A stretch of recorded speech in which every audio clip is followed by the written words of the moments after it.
believe that I decided to have another baby after that. Like, it was horrible. What's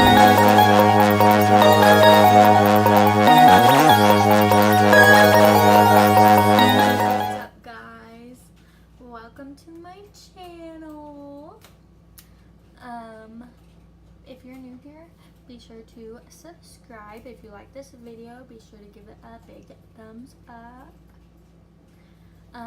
So yeah, today is going to be a story time of my labor and delivery of my first baby. I have two little boys, Carter and Cooper. They are 17 months and 3 months, and the best little boys in the world. So yeah, let's just get right into it. And I don't know if I said this already, but this is my labor and delivery for my first son. So my sweet boy was born November 8th, 2017, 4:30 a.m. So it all started, I was working at my mom's. She had a home daycare, and I left from there to go to my doctor's appointment, and my husband met me at the doctor's office. And throughout my whole pregnancy, I had high blood pressure and everything. So whenever you first get there, they take you into like your little room before you go to your actual like room where they do like your exam and all that stuff. And in there they just do like your vitals, your temperature, like your blood pressure, all that kind of stuff. So she was doing my blood pressure, and she was like super quiet. Like, I don't know, it was super weird. Like, that had never happened to me before. I was 39 weeks and 5 days. I forgot to add that, but so yeah, she's doing my blood pressure, and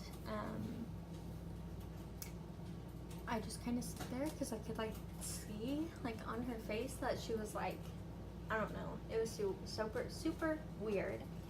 And so she gets done, and she sends me to her actual room where the doctor comes in and like talks to me and whatever.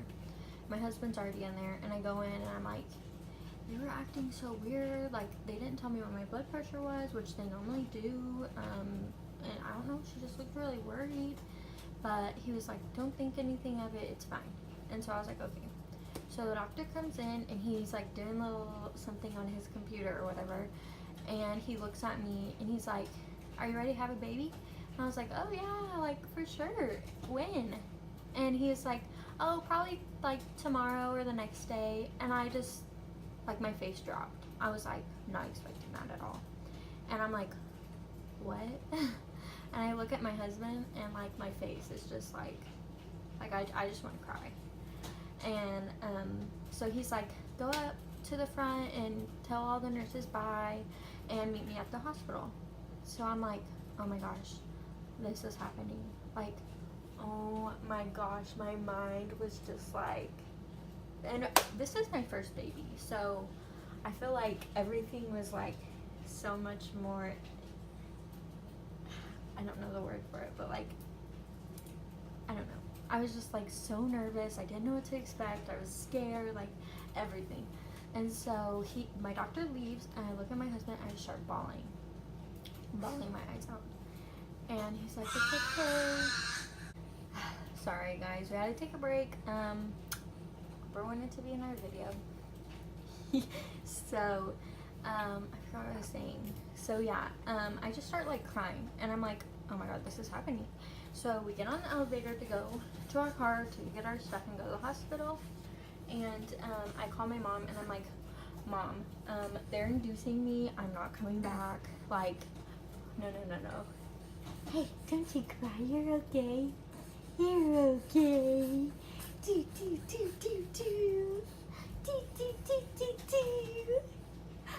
Hi, Papa. So, yeah, I just start calling everybody, and I'm like, oh my gosh, they're sending me to the hospital. Oh my gosh, I'm like freaking out. So I'm pretty sure that our bags were already in the car, because we just had them ready, because I was like 39 weeks, and so I was like, we just need to have them ready. The car seat was in there and everything. So we just go straight to the hospital, and I'm like, the whole way there, I was just like in shock. Like, I could not believe that this is what we were doing right now. And so we get there, they get us all checked in and everything like that. My mom meets me up there, I would say like 30 minutes after I got there or so. And then the process started. They did not give me Pitocin. They gave me Cervidil, which in my opinion was so much better than Pitocin because I had Pitocin with Cooper, and it was just not fun. But so yeah, they get me all started, and I think by this time it's like 2:30 in the afternoon. Mind you, I had not eaten all day. I don't know what I was thinking. I did not eat breakfast. I did not eat lunch because we were gonna go eat lunch after my appointment. So I'm starving at this point, okay? And like once you're in there, they don't let you eat. And I'm sitting there and I'm about to have a meltdown because I didn't eat lunch or breakfast, and I'm about to go through all this labor with no food. And it was not fun. So my nurse was actually nice enough to let me have a little meal while I was in labor, which you're not supposed to do that in case you like end up having to go do a C-section or something like that, because they don't want you like throwing up, I guess. I don't know. But yeah, so thank goodness, because that would not have been fun if I had to go through that whole thing just hungry. Like, that would have made it so much worse. So they gave me, it's like a little pill thing that they have to do to like induce your labor, and they gave me 2 rounds of those, and it's like 1 pill every 4 hours. So the first one was not bad. Like, it was fine. It was nothing. Like I was contracting, but I didn't feel anything. And then they gave me my second one like 4 hours later, and I'm just laying on the bed just chilling, and my contractions like start to get a little bit more intense, but I can still like handle it. I'm just sitting there, I'm chilling, you know, nothing major. I'm just on my phone, and my husband is on like the couch. They have like a little couch there that they can like sleep on or whatever. So my husband's over there, and I felt this pop like in my stomach, and like I heard it, and he heard it too because he looked at me, and I'm like, did you just hear that? And he just kind of looks he just kind of looks at me. You're so cute. He just kind of looks at me, and he's like what the heck? And I'm like, can you go get a nurse? And like literally right after that pop, my contractions were so bad. I was like crying. It was horrible. So the nurse comes in, and I'm like, I don't know if my water broke or what, but I heard like a pop, and I felt it in my stomach. So she like checks me and whatever, and she's like, no, your water didn't break. And I'm like, then what the heck was that? Like, I was just so puzzled. I had no idea what that was. It was so weird. So we just go about our business. My contractions are ridiculous. They were so strong. So I just went through them, you know. And so I was contracting for like 9 hours before they gave me my epidural, because they told me that the anesthesiologist did not get there until 11 p.m. and I was dying. I was crying, I was screaming, I was cussing out my mom. Sorry, Mom. Like, it was not fun. It was torture. Like, torture. I don't know why they hurt so bad. I mean, like, at the time I didn't know why, but now I know why. He was turned. Like, I can't remember if the baby's supposed to be face up or face down, but he was opposite of whatever they normally are supposed to be, and I guess that makes your contractions, like, worse. But I didn't know that at the time, and so I was, like, dying, and I was like, oh my gosh, I'm never having any more kids. Like I cannot believe that I decided to have another baby after that. Like, it was horrible. So, so yeah, finally, so I sent my husband, and I'm like, can you please just go get the nurse and tell her I need my epidural now? And so the nurse comes in, and she's like, I don't want to give you your epidural yet because I want you to feel a little bit of the pain. And I'm like, what do you mean? I am like on the floor screaming. That's not enough pain for you? Like, what? And me and that nurse, I did not like her very much, but whatever. She took care of me and it whatever. So, a little bit goes by and my husband goes back and gets her again and is like, she needs her epidural. So she calls the anesthesiologist. He comes in like 11:30 or so. Does my epidural. I move, okay? Like, he did not warn me, nothing. And so whenever you're getting your epidural, you're not supposed to move. I guess it can like paralyze you.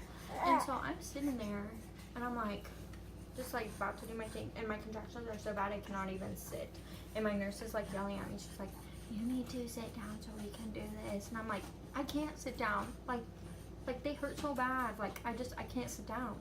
And so finally they do my epidural and I move. I jump, you know, because he didn't warn me. And he's like, you can't move. And I'm like, well, warning would have been nice, but whatever. So yeah, so he leaves and it starts working on my right side. And I'm like, I can still feel my left side. Like, what in the world? I did not like this at all. And so I have my mom, I'm like, go tell that nurse that my epidural is not working like at all anymore, because it like slowly started to like wear off to where it wasn't working at all.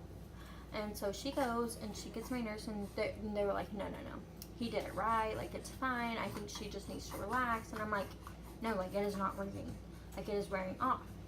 And so they just kind of like, whatever, she's fine. And I'm like, no. And so I think a couple more hours go by. It was like 3:45, 4 o'clock in the morning, and finally they redo my epidural. They give me like a new one. They completely like rethread it and everything. And as soon as he was done, I just remember thinking, I'm sorry guys, this is graphic, but like I just remember thinking like, I need to go to the bathroom, like number 2 bathroom. And so I told my nurse and she's like, oh no, we need to check you. And I guess like whenever you feel like that means that your baby's coming. So she texts me and she's like, you're 10. And like it takes the epidural like 20 minutes to like fully kick in and all that. And so I start panicking so bad, and I'm like, my epidural is not working yet. Oh my gosh, what if it doesn't work like last time? Oh my gosh, and I'm like freaking out. Finally, they start getting me prepped and all that, and so finally I start to calm down, and my epidural kicks in. It's fine, like it's perfect, and they could not have done that at a more perfect time. I'm sorry, he's getting so mad. You are just getting so mad, aren't you? Do you not want to be in Mommy's video? Do you not want to be in Mama's video? Yeah, no you don't. No you don't. Sorry, he's naked, guys. He doesn't really like clothes that much. He's always like super sweaty, and so I feel like he's always hot. I don't know, he just likes to be naked. But so yeah, I start pushing about, I want to say like 4:15 or so. So he came so fast, like 15 minutes and he was out. And thank goodness my epidural worked that time, because oh, can you imagine if it didn't? I would have had to do that like with nothing. But he was here, he was beautiful, he was so small. He was 5 pounds, 14 ounces, 19 inches long, and he was so beautiful. Oh my gosh, like if you're a mom then you know what I'm talking about, but like your heart is just so warm, like you just can't believe that you made that baby, like that baby came out of you. My husband, I still swear to this day that he was crying, but he will never admit it. Whatever. But oh my gosh, I can insert a little picture right here of him whenever he was born if I can find one. He was so cute. Sometimes I wish I could just go back to that day because as traumatic and painful as it was so awesome. So awesome. And we were in the hospital for like 3 or 4 days and I didn't sleep at all. I was that new mom and I was freaking out and I was like, what is going to happen to him if I go to sleep? So, yeah. So, that is my labor and delivery story with my first baby. If you like this video, please give it a thumbs up. And if you like this, I can do one for Cooper too. So yeah, thank you for watching and I'll see you guys soon.